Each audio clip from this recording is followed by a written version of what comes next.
அஸ்ஸலாமு அலைக்கும் வரஹ்மத்துல்லாஹி வபரகாத்துஹு. கணியமிக்க அல்லாஹின் நல்லடியார்களே, மக்களிடமிருந்து மனிதனை தூரமாக்கிவிடும் பண்புகள், தீமை, பாவம் போன்றவற்றை செய்பவர்கள் பற்றி அல்லாஹ் தன் அருள்மறையாம் திருமறையில் சொல்கிறான். நிச்சயமாக நீ அவர்களை விட்டு வைப்பாயானால் உன் அடியார்களை அவர்கள் வழிகெடுத்து விடுவார்கள். அன்றியும் பாவிகளையும் காபிர்களையுமன்றி அவர்கள் பெற்றெடுக்க மாட்டார்கள். அல் குர்ஆன் சூரா 71 வசனம் 27. நம் கண்மணி நாயகம் ஹஜ்ரத் ரசூல் ஸல்லல்லாஹு அலைஹி வஸல்லம் அன்னவர்கள் கூடிய அமுதமொழி, 4 குணங்கள் யாரிடம் குடிகொண்டுள்ளனவோ அவர் அப்பட்டமான நயவஞ்சகர் ஆவார். பேசும்போது பொய் சொல்வதும், வாக்குறுதியளித்தால் அதற்கு மாறு செய்வதும், ஒப்பந்தம் செய்து கொண்டால் நம்பிக்கை மோசடி செய்வதும், வழக்காடினால் அவமதிப்பதும் தான் அவை. யாரிடம் இவற்றில் ஒரு குணம் குடிகொண்டுள்ளதோ அவர் அதை விட்டுவிடும் வரை அவருள் நயவஞ்சகத்தின் ஒரு குணம் குடிகொண்டிருக்கும்.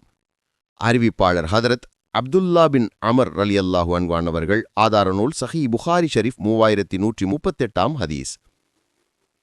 ஒரு சமயம் அல்லாஹ்வின் தூதர் ஹதரத் ரசூல் ஸல்லல்லாஹு அலைஹி வஸல்லம் அவர்களை கடந்து ஒரு பிரேதம், அதாவது ஜனாசா கொண்டு செல்லப்பட்டது. அப்போது அவர்கள், இவர் ஓய்வு பெற்றவராவார் அல்லது பிறருக்கு ஓய்வு அளித்தவராவார் என்று சொன்னார்கள். மக்கள், அல்லாஹ்வின் தூதரே, ஓய்வு பெற்றவர் ஓய்வு அளித்தவர் என்றால் என்ன என்று கேட்டார்கள். அல்லாஹ்வின் தூதர் அன்னவர்கள், இறை நம்பிக்கை கொண்ட அடியான் இறக்கும்போது இவ்வுலகத்தின் துன்பத்திலிருந்தும் தொல்லையிலிருந்தும் ஓய்வு பெற்று இறையருளை நோக்கி செல்கிறான்.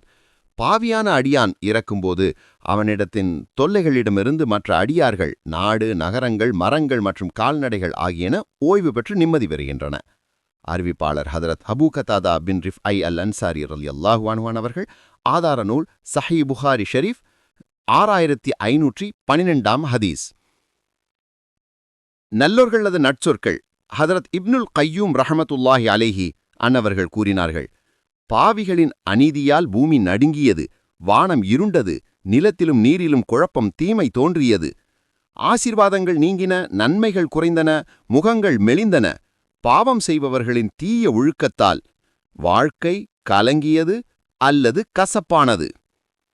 ஆதார நூல் அல் ஃபவாயித், பக்கம் 5230. இப்பண்பு உடையவர்கள் மக்களிடம் பிரியத்தை விட்டு தூரமாகி விடுவார்கள்.